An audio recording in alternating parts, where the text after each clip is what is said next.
Hey everybody, it's Lynn from A Bit of Birdsong, and I wanted to just get back into the groove of recording and show you something that I made today. I love making envelopes, tags, ephemera, homemade ephemera, using other bits of ephemera. Anyway, I think this is so cute. It's just a 5x5 envelope.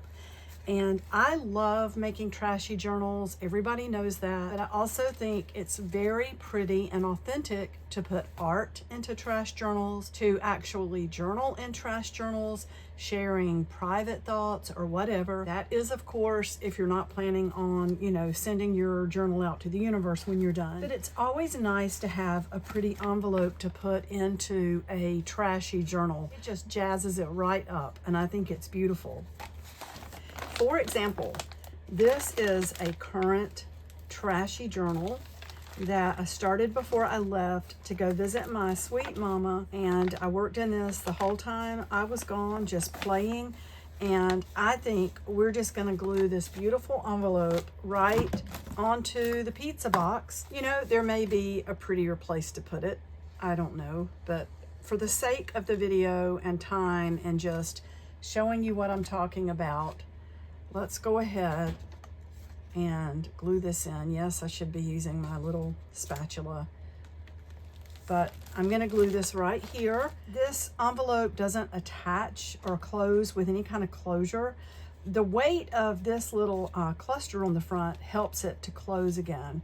And it's so pretty. So in here, we could put a private entry if we wanted to. There happened to be this perfect cardboard outside in the dumpster, and you can tell that it's been wet and dried, and it is just pulling apart so perfectly. You can do this with any kind of cardboard that you have. Adding water to it sometimes helps the layers to come apart, but I love that we have just a little thin piece here that we can glue into a cluster. You can use any kind of cardboard or scraps that you have.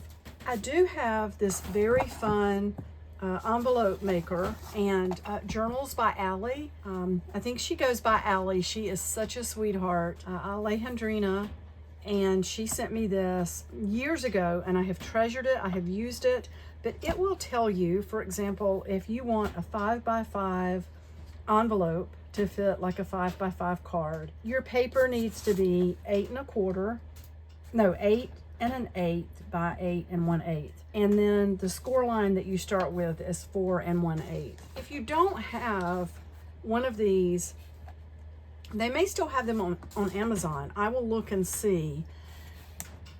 But you could use just envelopes that you already have and glue the clusters on them. You could decorate the envelopes however you want to do it. So let's 5x5. Let's start at 4 1/8. And you line it up with that 4 1/8 mark and press this to make a notch, and then you use this to score a line that's built right in to make this envelope work. And then it's so simple. You just turn it and line this notch up with the score you just made.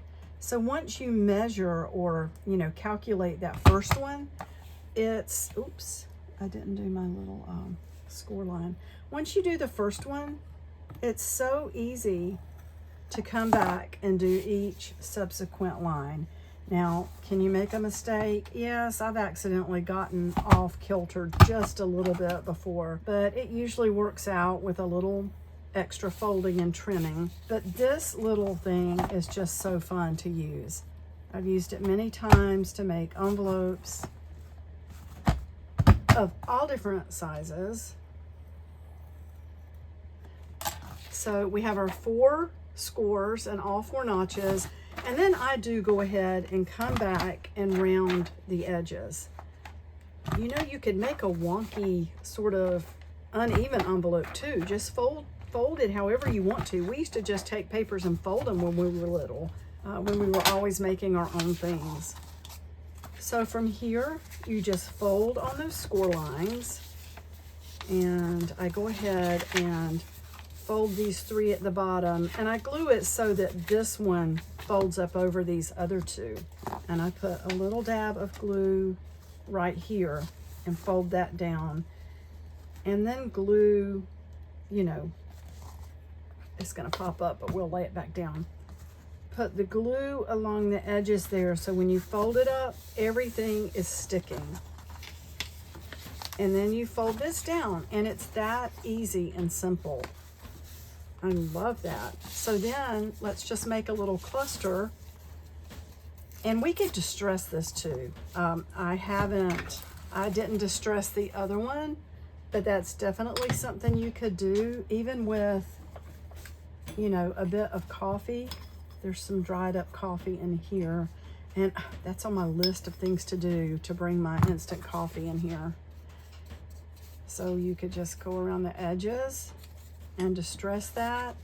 And then I have this pretty scrap fabric. It's got the embroidery on it. It's machine embroidered, but it's still so beautiful. I bought it at the thrift store. And let's just cut a little piece of that. And let's tear a piece of scrapbook paper to go on it also.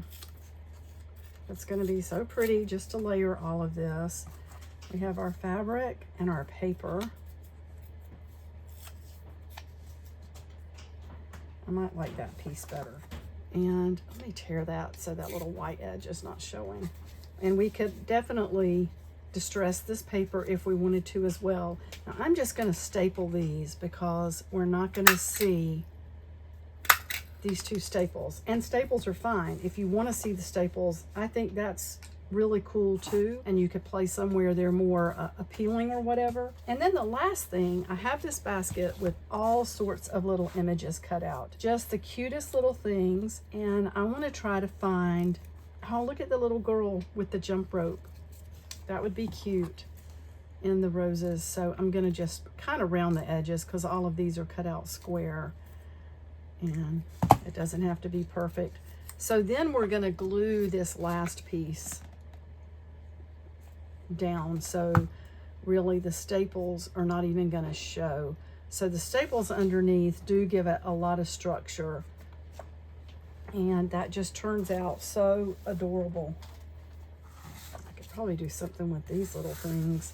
These would be fun to put as some kind of little photo corners on something where I punched or rounded the corners. So then all we have to do is glue this onto the envelope, and remember not to glue all the way down. You're just going to glue it at the top. And because those notches are there, I definitely put plenty of glue, and that way it's not glued to the envelope. You just have that cluster right there. And that's going to be another beautiful envelope that I can either put in my fun packs, which I do plan to make some of these for the fun packs this time, and I hope to get back on schedule with that. I truly appreciate everyone being so patient with me.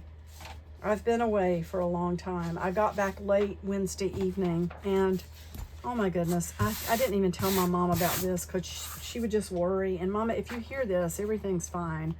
And it may be a blessing that it happened, but I was in fast traffic on a 4-lane highway very close to home, thank goodness, and the cars in front of me parted, and I was right there on top of one of the donut tires, the spare tires from somebody's car. There was a car to my right, a car to my left. I could not go in either direction.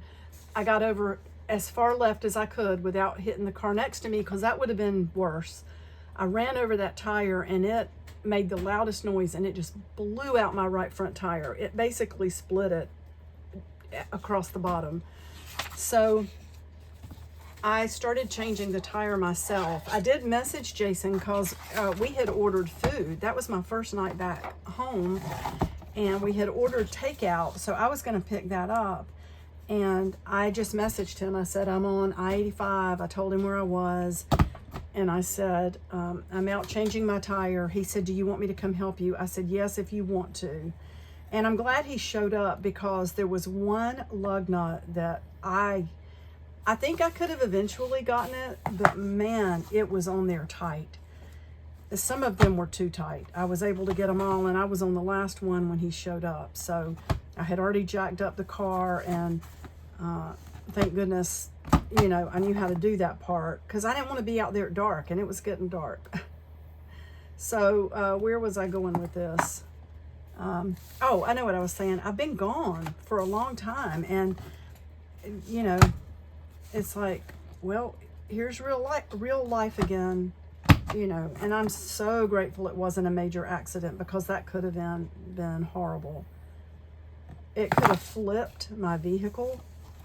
I mean, it could have sent me swerving into another car, but I just held on to the steering wheel and braced myself, because I thought, I can't go anywhere. There's nowhere to go.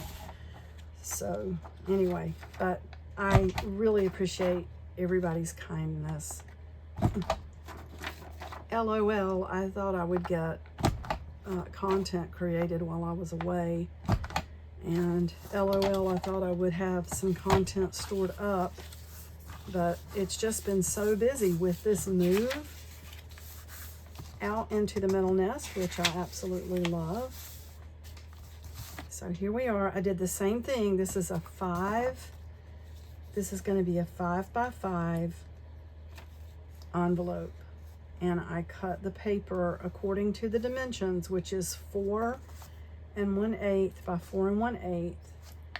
And we did our notches all the way around using the guide. And then I rounded all the corners. And here we have another one glued up and ready to go. So there's a little piece of the corrugated cardboard. And you could use anything. You know, if you don't like this trashy look or the grungy look, you could use anything. Any kind of paper, I mean. You know, you could just pick some scrapbook paper or a thick fabric. It would be so cute. Just whatever you have. And then I'm wondering if I could tear a piece of this paper.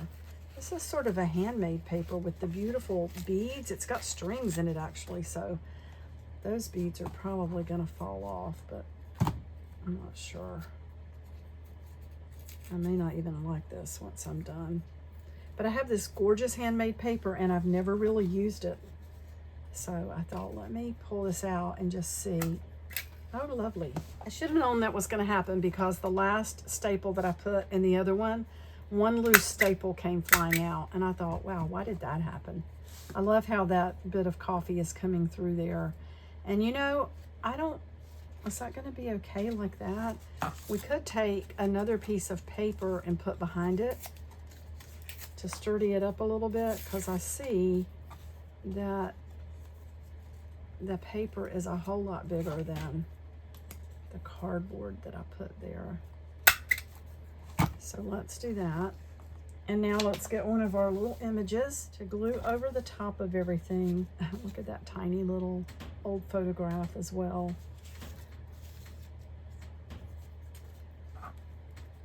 Oh, that's pretty on that. And move it so we can see those little silver dots. So let's kind of round these corners and just glue that right down. And then we will glue this. I'm going to put just a little touch of glue under that piece of paper that we added. And then we'll just glue across the top to attach it to the envelope.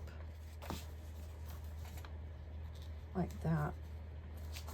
And look at that. That's so pretty. Both of these. They're going to be so pretty just glued into a journal to make a hidden writing spot. How pretty is that? I love that. These are the 4 that I've made so far, and I think they are so adorable. When I folded this paper, I made sure I folded it so that you could see those numbers on the outside. I couldn't get it to where it was turning. Oh, I bet I could have right side up. Well, I thought I figured it out. But anyway, I did want part of that to be showing. And the cluster on the front is so cute. That's the way it looks on the inside. So you don't glue all the way down. This one I think is gorgeous with the handmade paper. Now, I'm not going to say I won't do it again, but I should have been more careful. And look, I didn't fold the flaps right on that one. Did I not do it on that one either? Yeah, I didn't. What was I thinking? Anyway, it's still pretty. I usually take the outside one, the bottom, and fold it up to be on the outside, but this paper has all the fibers and string in it. And I was afraid that it wouldn't work with the punch, and that was the case. So once I figured out that it wasn't gonna punch all the way through, I didn't wanna mess this up. So I pressed it down just enough to get the shape that I needed and then cut it out by hand. But this paper is so gorgeous. I would try it again and just make sure that I don't try to press all the way through. And that's one of the first ones we did. And that's one of the first ones. So we have these really pretty envelopes that are all ready to glue into a journal page or on the front of a little journal, or, you know, just to send a card to someone. And in that case, like if it's gonna go with a gift, not necessarily through the mail, but you could just glue that shut and put a little gift card or whatever you're doing. Anyway, I love the way it turned out. Thank you so much for watching. I really appreciate it. I'll be back really soon, and bye for now.